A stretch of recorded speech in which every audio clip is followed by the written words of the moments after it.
criança me parou,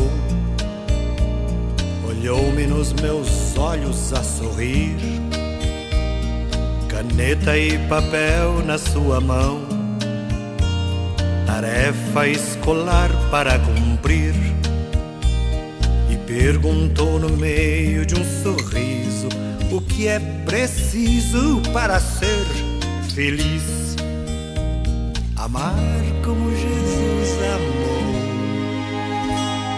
sonhar como Jesus sonhou, pensar como Jesus pensou, viver como Jesus viveu, sentir o que Jesus sentia, sorrir como Jesus sorria. E ao chegar ao fim do dia, eu sei que eu dormiria muito mais feliz. Sentir o que Jesus sentia, sorrir como Jesus sorria. E ao chegar ao fim do dia, eu sei que eu dormiria muito mais feliz. Ouvindo o que eu falei, ela me olhou e disse que era lindo o que eu falei. Pediu que eu repetisse, por favor, mas não dissesse tudo de uma vez. Perguntou de novo num sorriso o que é preciso para ser feliz.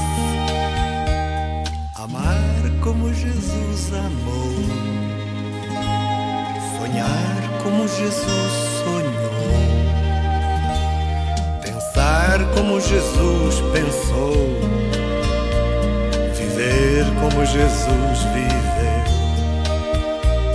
Sentir o que Jesus sentia, sorrir como Jesus sorria.